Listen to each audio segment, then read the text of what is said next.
أعوذ بك من همزة الشياطين بسم الله الرحمن الرحیم فبأي حدیث بعدہ یؤمنون۔ کیا تم اللہ کی اس نازل کردہ حدیث کے آ جانے کے بعد کسی اور پر عمل کرو گے؟ اور یہی احسن حدیث ہے اللہ کی کتاب کی صورت میں جو آپ پر نازل کی گئی ہے۔ یہ آیت مبارکہ میں نے آپ کے سامنے پیش کی ہے بمائے ترجمہ، اور سورۃ الاعراف آیت نمبر 185 یعنی 7/185 کی یہ آیت مبارکہ میں نے پیش کی ہے۔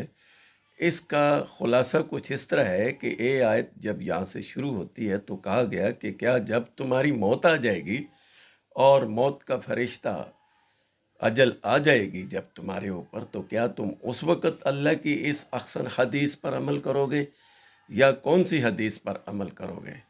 قرآن میں ایک دوسری جگہ بھی کہا گیا ہے کہ اللہ نزل احسن الحدیث، یہ قرآن مجید احسن حدیث کی صورت میں نازل کیا گیا ہے۔ یہ ارشد قرآنی کا یہ جو چینل ہے یوٹیوب پہ، اس کو سبسکرائب بھی کریں اور دوسروں تک پہنچائیں۔ اس کا مقصد ہی فی سبیل اللہ بنیادوں پر اس احسن حدیث کو اور اللہ کی اس نازل کردہ حدیث کو دوسروں تک پہنچانا ہم سب پر فرض ہے، اور اسے سبسکرائب بھی کریں تاکہ یہ کام پھیلے، اور یہ صرف اور صرف فی سبیل اللہ بنیادوں پر یہ شروع کیا گیا ہے۔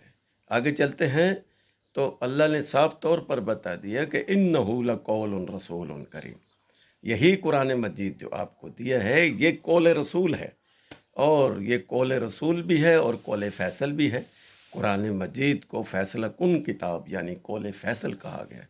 تو اس قول فیصل اور اس قول رسول کے آ جانے کے بعد تم کون سی حدیث پر عمل کرو گے اور کون سی کتاب پر عمل کرو گے؟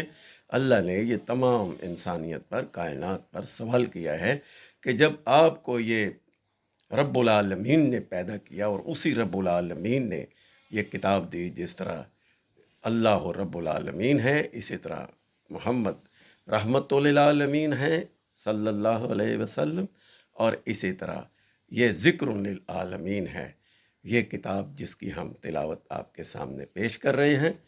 تو اللہ تعالیٰ نے ہمیں یہ نظام دیا، یہ کائنات کا نظام ہے، اور اس کی اگلی آیت میں کہا کہ یہ تم سے بار بار قیامت کے بارے میں پوچھتے ہیں تو ان کو بتا دو کہ یہ علم، قیامت کے دن کا علم اللہ نے کسی کو بھی نہیں دیا۔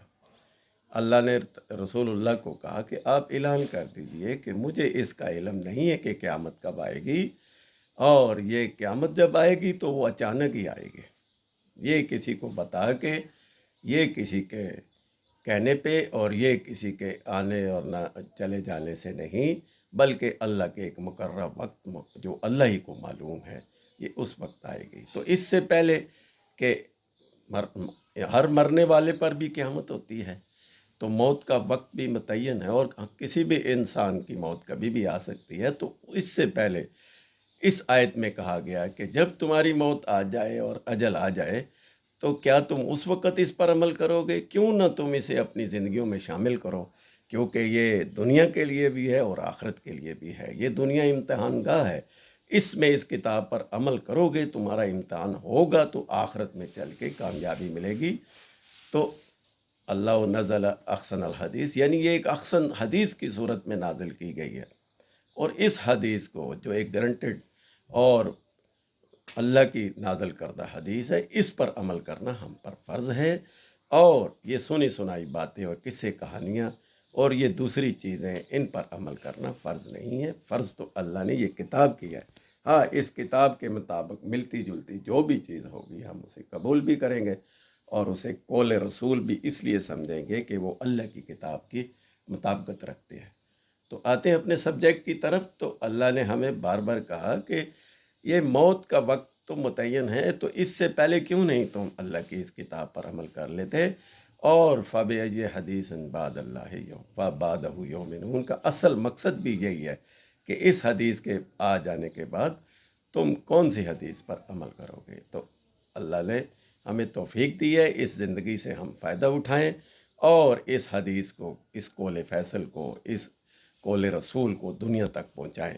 اور ایک مرتبہ پھر اپنا کھویا مقام حاصل کریں۔ اپنا خیال رکھیے گا، اللہ ہم سب کا حامی ناصر ہو۔ السلام علیکم۔